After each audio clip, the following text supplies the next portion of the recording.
for instance, if you take ketamine, the first thing you notice, the very first thing you notice before the trip hits, is you notice that you no longer are anxious about having taken ketamine.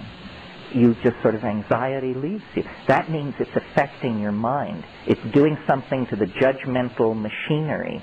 DMT doesn't lay a hand on the judgmental machinery. You break through into that space exactly who you were before breaking through. And the usual reaction of most people is something like, you think, God, heartbeat, normal, pulse, normal, everything's normal, everything's normal, oh God. Because these things are there, and they're hammering at you, and they come forward. They're like jeweled, self-dribbling basketballs. And there are many of them, and they come pounding toward you, and they will stop in front of you and vibrate, but then they do a very disconcerting thing, which is they jump into your body. They jump into your body, and then they jump back out again. And the whole thing is going on in this very high-speed mode, where you're being presented with thousands of details per second, and you can't get a hold on, you say, my God, what's happening? And these things are saying, don't abandon yourself to amazement, which is exactly what you want to do. You just want to go nuts with how crazy this is. They say, don't do that. Don't do that. Pay attention. Pay attention to what we're doing. Well, what are they doing? Well, what they're doing is they're making objects with their voices. They're singing structures into existence. These things are, and what they will do is they'll come toward you, and then, and you have to understand, they don't have arms, so we're kind of downloading this into a lower dimension to even describe it. But what they do is they offer things to you. Say, look at this. Look at this. And as your attention goes toward these objects, you realize that what you're being shown is impossible. It's impossible. It's not simply intricate, beautiful, and hard to manufacture. It's impossible to make these things. The nearest analogy would be to the Fabergé eggs or something like that. But these things are like the toys that are scattered around the nursery inside a UFO or something.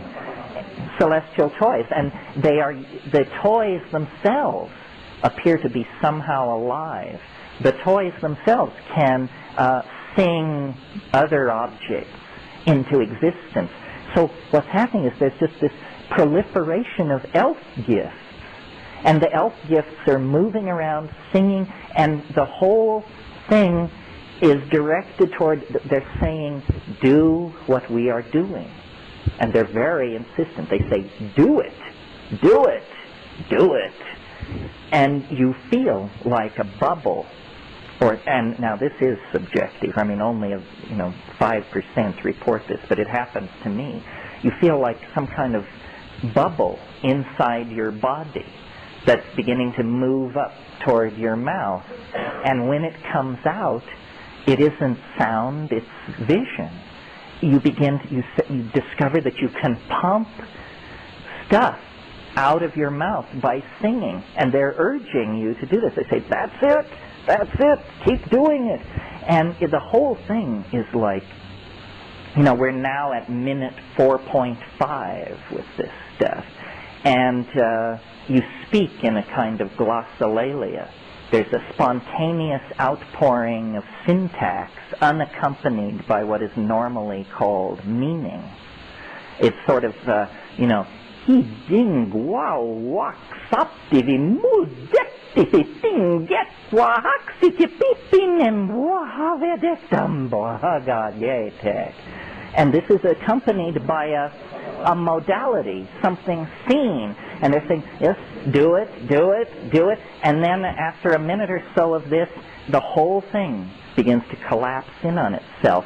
And they literally begin to physically move away from you. And usually their final shot is they actually wave goodbye and they say, "Deja vu, deja vu," which makes no sense at all if you analyze it.